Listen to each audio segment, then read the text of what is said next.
আসসালামু আলাইকুম। আগামীকাল রোজ রবিবার বাংলাদেশে প্রথম রমজান শুরু হবে।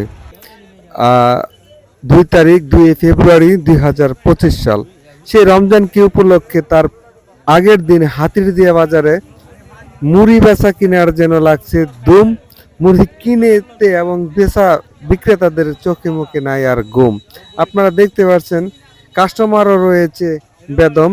আর এই হাতিরদিয়ার মুড়ি বাজারটি প্রায় যুগের পর যুগ ধরেই এখানে প্রায় আমার দেখা মতো 20-25 বছর যাবত এই জায়গায় হাতিরদিয়া বাজারের মুড়ি বাজারটি অবস্থিত। হাতিরদিয়া বাজারের বিভিন্ন অস্থায়ী বাজারগুলো ক্ষণে ক্ষণে পরিবর্তন হয় পরিবেশ পরিস্থিতির পরিপ্রেক্ষিতে, এবং হাতিরদিয়া বাজারের বিভিন্ন পট্টি রয়েছে। সে কিছু কিছু অস্থায়ী পট্টি আছে যে পট্টিগুলি সময়ের সাথে সাথে এবং পণ্যের ইয়ার সাথে পরিবর্তন হয়।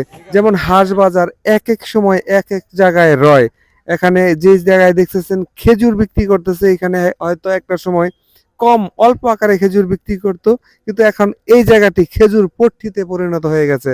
অনেক দোকানদারি এখন খেজুর বিক্রির মৌসুমে এই মৌসুমী ব্যবসায় নিয়োজিত হয়েছে হাতিরদিয়া বাজারে। হাতিরদিয়া বাজারে প্রচুর ভিড় রয়েছে।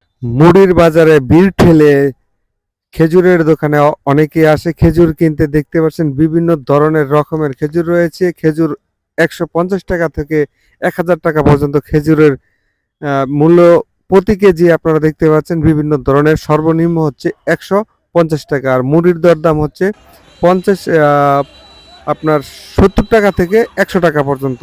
আর এই ব্যস্ততম রাস্তাটি হচ্ছে হাতিরদিয়া বাজারের মেন রাস্তা, যে রাস্তাটি সব সময় যেন যানজটে লেগে থাকে। যেহেতু রমজানের আগের দিন মনে হচ্ছে যেন সবাই রাস্তায় বেরিয়ে হয়েছে, এবং কি পরিমাণ যানজট আপনারা তা দেখতে পাচ্ছেন। এই রাস্তাটি মেন রাস্তাটি 1 বছর যাবত হলো যেটা পাকা করা হয়েছে, কিন্তু পাকা করা হলেও এর উপর যানবাহনের চাপও বৃদ্ধি পেয়েছে। বিভিন্ন বিশেষ করে গাজীপুর যে শিল্প অঞ্চল রয়েছে, সেই শিল্প অঞ্চলের অধিকাংশ পরিবহন যে এই রাস্তাটা ব্যবহার করার কারণে যানজট আরও বৃদ্ধি পাচ্ছে।